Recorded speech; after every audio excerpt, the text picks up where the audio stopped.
Tammy Kabell with Career Resume Consulting. And today I'd like to talk about how to get a job created for you from scratch, meaning didn't exist before, and you actually talk yourself into something that would be absolutely perfect because it uses all of your strengths. So that's what we're going to talk about today, and I actually made a quick diagram to explain how you get into that hidden job market that you always hear about. You don't even know what it is, you don't know how to get to it unless you actually know somebody who can get you and make an introduction for you into a job or into a hiring manager. So I want to talk about how to get a job created for you from scratch. Reason being that a surprising number of our clients get jobs created for them. It happens all the time actually, and it's because of timing. So let me show you the diagram that I put together for you today.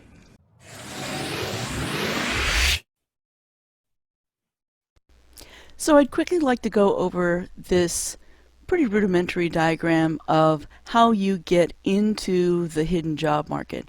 And when you think about the hidden job market, it's really any kind of creation of a position or filling of a position where it's not posted online. So when you think about the timeline of what happens in a cycle of from the beginning of a pain point to the actual hiring, there's a lot of months that happen that, for instance, between the pain point actually happening and the identification of the pain point, and then there's a few months that go by before they decide to actually hire, and this is going to be the decision maker or the hiring manager. And then it takes time for the hiring manager to coordinate with HR and all of the other stakeholders and actually take an action to hire. And then there's a few weeks that HR works on it in order to create a public posting, and then it ends up in about 2 to 16 weeks of a public hiring taking place. So when you look at this diagram, and feel free to pause the video and really look at this in detail, what you're talking about in getting into the hidden job market is really nothing more than approaching a decision maker between the time that there is a pain point that develops and then the public posting. So there's a lot of months there that go by that you can get into talking with the decision maker prior to there being lots of competitors. So again, pause this if you have if you want to look into it in more detail. Now you're probably wondering, okay, how do I do that? Well, I'll give you one secret, and that is you can use LinkedIn. A lot of things are happening on LinkedIn. As a matter of fact, the latest numbers that I've seen are 75% of employers and 94% of recruiters use LinkedIn as their exclusive form of finding their next executive talent. In other words, you've got to have a great, robust LinkedIn profile in order to be seen by executive recruiters and even hiring managers, and by hiring managers I mean decision makers, people that could actually create a position because they're looking for somebody like you. You've got to be seen, so you've got to have a robust LinkedIn profile. That's the first thing. But you can proactively do a search on LinkedIn for the type of company that you want to work for, the type of hiring manager or decision maker that you would be looking for. In other words, the person that would be your boss inside the type of company that you would want to work for. Now, we actually have a program where we've got this on somewhat of an autopilot where it actually connects with up to hundreds of people even per day.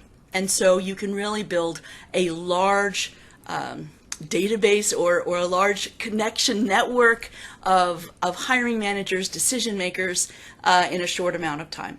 If you're interested in that, I will leave all of our contact information at the description and also in the first part of the comments.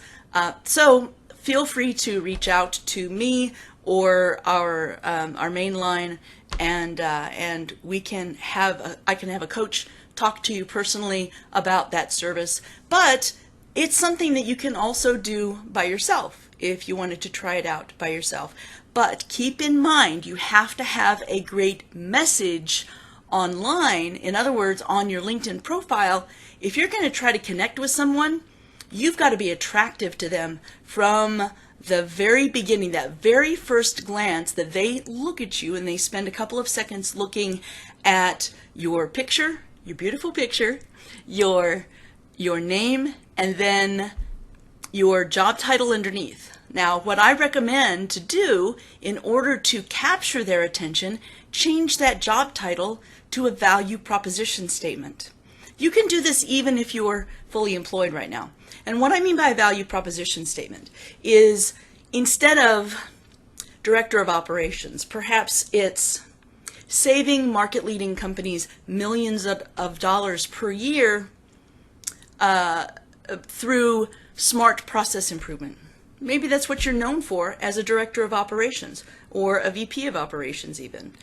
So think about, going back to positioning yourself, think about how you would position yourself at a first glance with someone, and what would you say to them if you had one sentence to sum up what you do better than anyone else. So put that on your LinkedIn profile. I think you will find that you will get more attention from the hidden job market, and when you're going after the hidden job market proactively, you'll get more attention as well. All right, I hope this has helped you, and if you like what you heard, consider subscribing. If you love what you heard, give me a thumbs up. I'd love to see those. And of course, I would love to hear about your success if you use this technique and it works for you, because it's worked for our clients, hundreds of clients, actually over the past 10 years, a few thousand clients, and they've done really well. So please try to use this. I think you'll find that it will do well for you, even if you're looking for a less than a six-figure job. It will work in any kind of position. And so if you have any questions, put them in the comments section below. And I will talk to you soon. Have a wonderful week and take care. Thanks. Bye now.